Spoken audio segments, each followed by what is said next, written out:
Hello YouTube, JD Cooper here. I've got another impact rebuild, what I believe is a 212-hour 3/8 inch drive impact. It was given to me not working, and after 6 years of procrastinating, I'm finally rebuilding it. The kit I will be using is part number 212TK2. I will list this in the description. Alright, after we move to hammer case housing, just pull out the ammo and the bearing cage, or the hammer cage rather.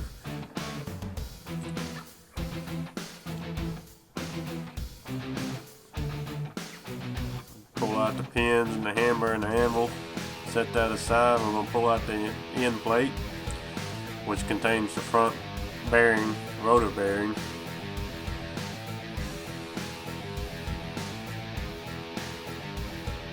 That's your alignment pin for your cylinder. I used a rubber mallet head to knock this out. After I did this rebuild, I found online somebody using a heat gun to heat the housing up, which I would like to have known because it would have been a lot easier to get off. The heat gun could make the aluminum spread out a little easier to get it out. There's a small little retainer ring or clip on this end of this rotor. Just pry it off.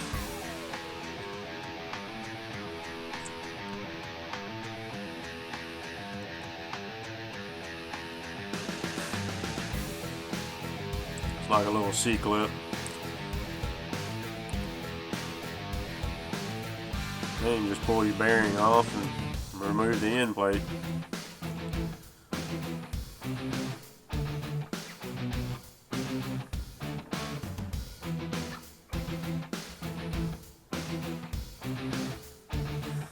The kit comes with two bearings. There are of different size in this kit.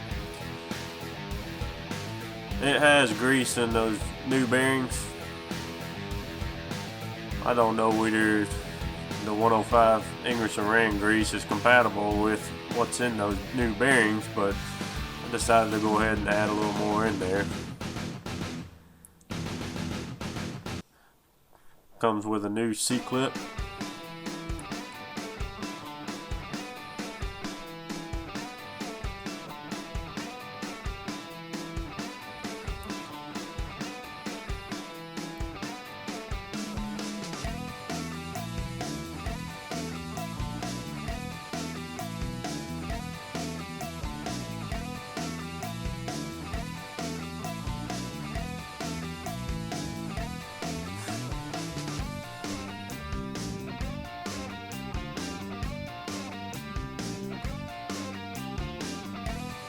Get that set in the groove. You secure your bearing and rotor to the end plate.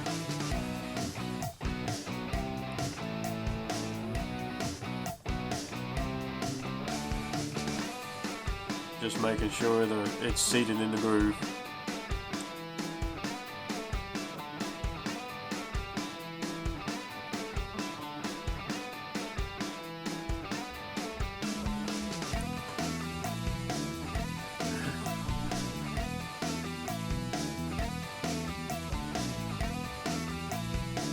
That's the end plate gasket.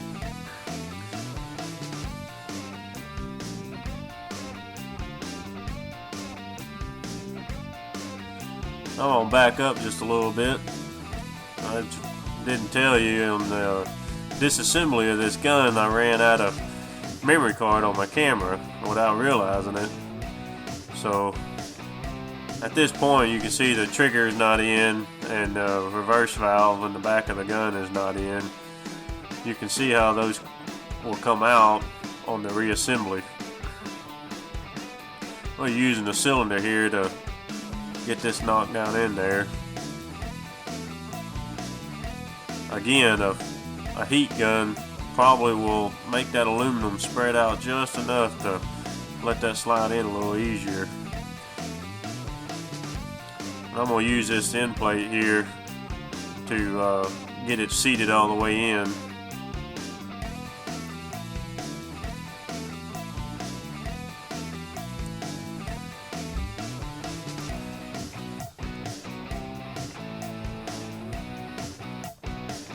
I'm just taking the cylinder and the alignment pin back out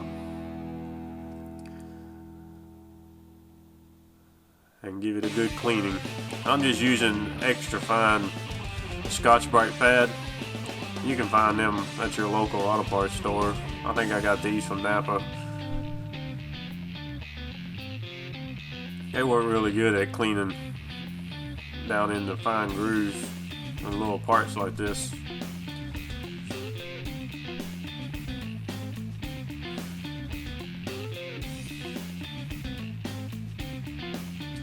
Now comes the fun part. I can't tell you how much trouble getting this bearing out of the end plate was for me. This is my first attempt. I probably went round and round with trying to get this out for nearly half an hour.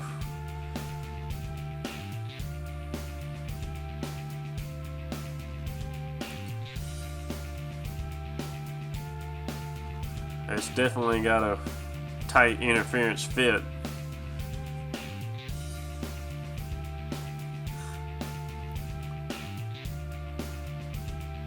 This is my attempt number 2.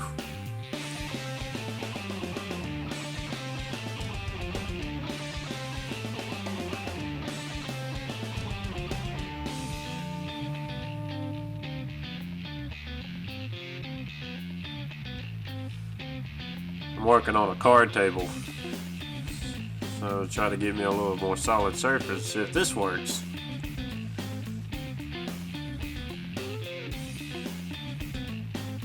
Yeah, it doesn't look like it. I tried several more attempts, and this apparently is the last attempt I had that was showing any signs of working. A socket against my foot. Yeah, see, I'm starting to get it worked out now. I was so frustrated with this, I was about ready to throw it across the street in the woods.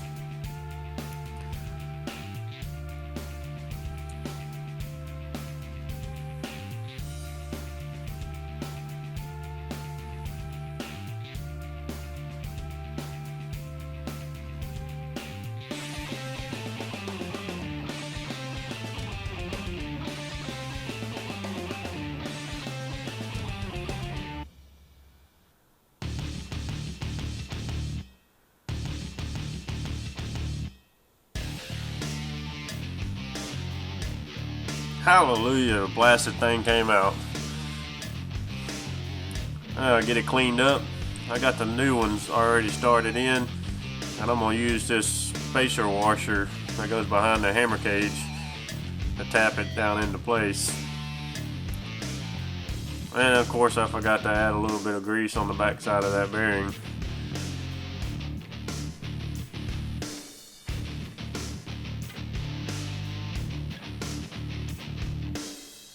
And just make sure you got your bearing tapped all the way flush down in there. You can kind of get an idea from looking at through the back side to the inner race. Since I forgot to add grease to the back side, I'll at least get it on the front side.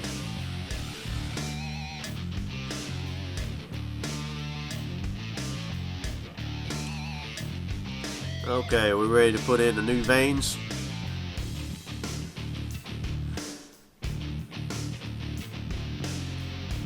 So we got to put the cylinder in first.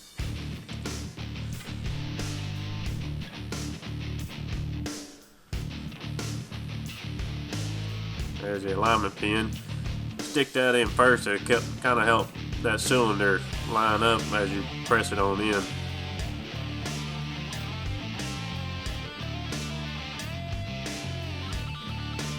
There's a hole down there that alignment pin will sit in.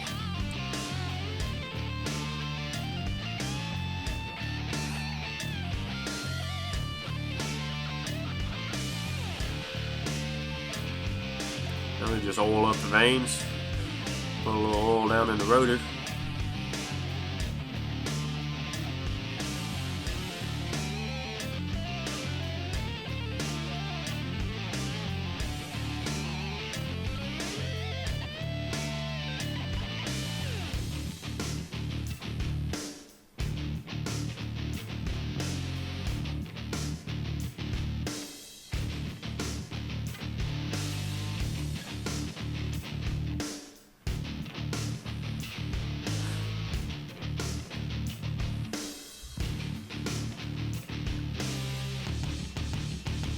Give it a quick spin, spread some of that oil out.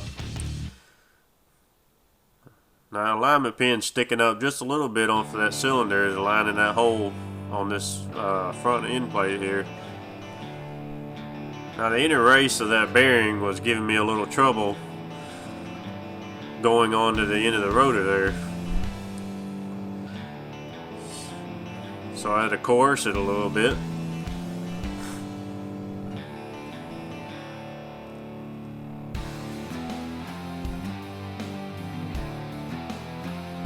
Probably would have been better if you got a socket just bigger than that rotor there so you can hit on that inner race. I always start to grease up the hammer case components. This is that spacer washer.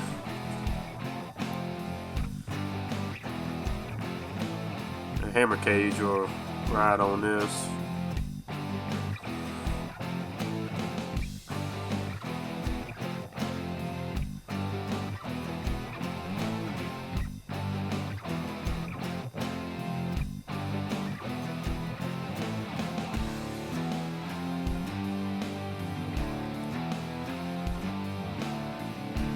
I'm just using Ingersoll-Rand 105 grease. I'm not exactly sure what's called for with this impact. It's what I've had for my 2135 Timex impact. I figure it probably wouldn't hurt.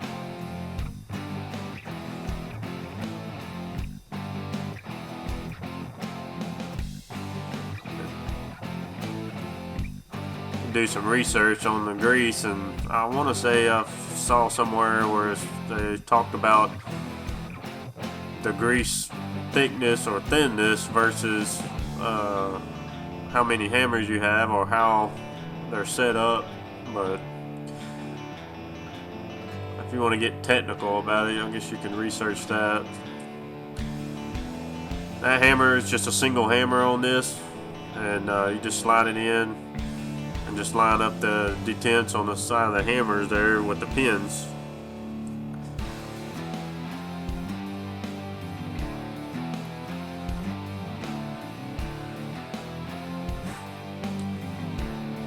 You want to be sure to get enough grease, not like packed full, but you want enough grease in there because this particular impact doesn't have a grease cert in the hammer case.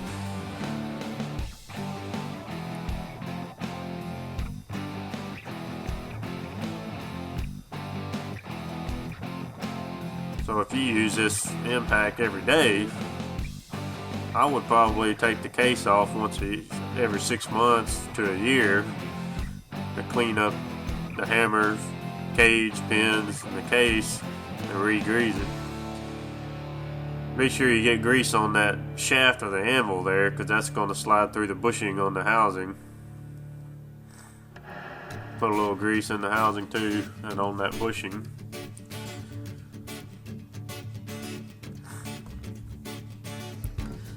This is a cork gasket, brand new one. It's what I mainly needed.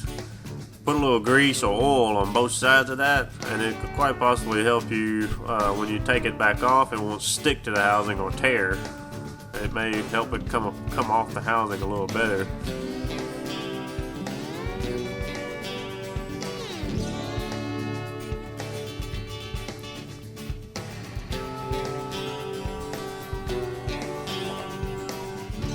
And then just put your screws in and tighten down.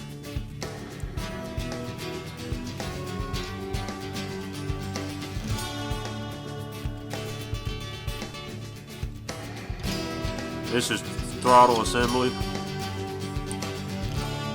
I believe it's got 2 O-rings and 1 small one on the end of the throttle shaft right there at the round silver part. There's 1 little small O-ring there. All these new O-rings come in the new kit. You just have to match them up.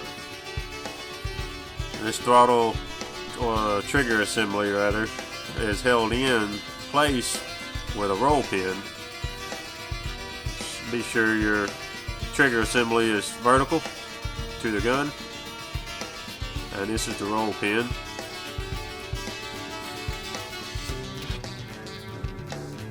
I just use, to take it out with, I just use some punches. Just find a punch that's small enough to go through the hole, but not through the center of your roll pin. I had some roll pin punches, but I didn't have one this small. Just making sure the trigger's still vertical to the gun.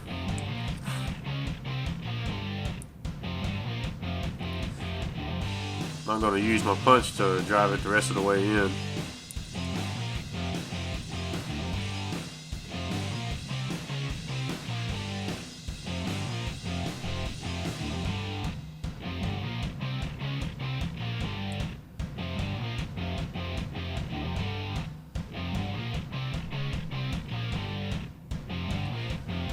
Alright, this is the other problem I had, is the O-rings in the reverse valve. There's two of them on either end of these holes. This is my first attempt at trying to drive out the end of those little cylinders there, little caps. Very unsuccessful. I would recommend that if you take your throttle valve out, or your reverse valve out, and shine a light in there and take a look at your O-rings. If they don't look chewed up, or you didn't have any air leak from around those when in forward or reverse, I would just leave them in there.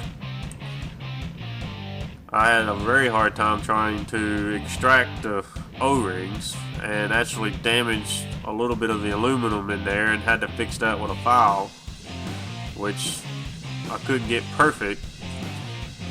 So now I have a hard to shift reverse valve, but it's still workable for me. But they give you two new O-rings in here, unless you got a very small hook that can grab it just right to pull it out. You can try it, but trouble, like I said, if your O-rings aren't damaged or anything, I just leave them in there. To remove this, on one end of that, there's a knob that has a small little Allen head screw. You just take that out, and then you slide your reverse valve out the other way. And the assembly is just a reverse of that. See this little hole? I know it's blurry. That's where your indent ball, or your detent ball, there's a little spring that goes in that hole. And on top of that spring sits a tiny, tiny little ball, steel ball. When you take this reverse valve out, pull it out very slowly and look for that little ball, because that spring will pop it out. See how small this spring is? They're both so small it's easy to lose, and it'll be hard to see on the floor. So be very careful taking it apart and putting it back in. The biggest challenge is just trying to hold on to it.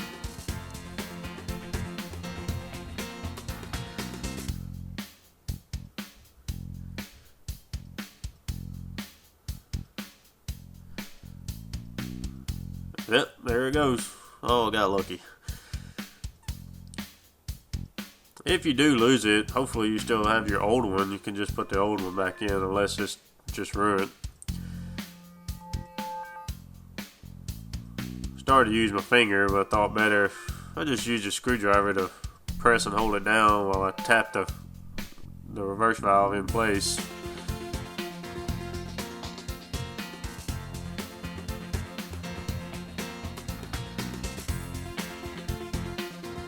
Once you get it squeezed in there, you're good to go. You just put the knob in on the other side and tighten it down.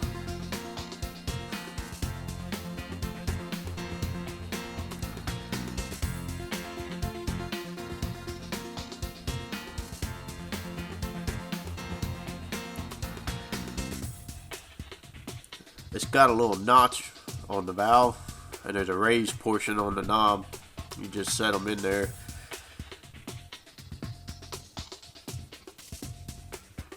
Just line them up.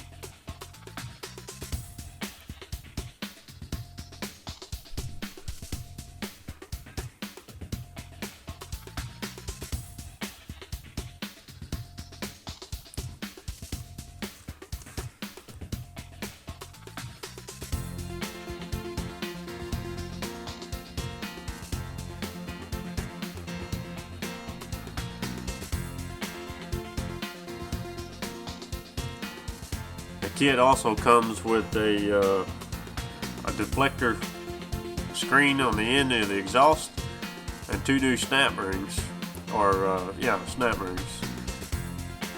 You just pull them out, and it's up to you whether you want to use the new silencer that comes also with it. I decided to go for it.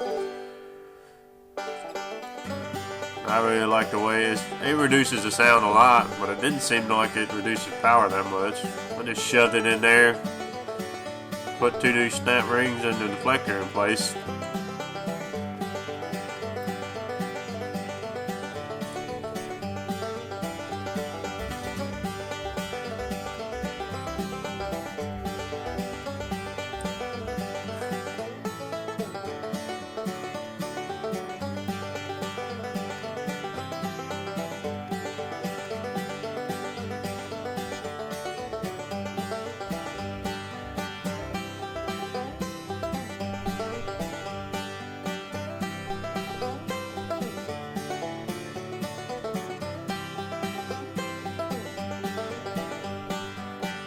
I'm just going to put some Teflon tape on this and we're good to go. Hey, thanks for watching my second video installment on my channel. Please like, subscribe, or comment below. See you later.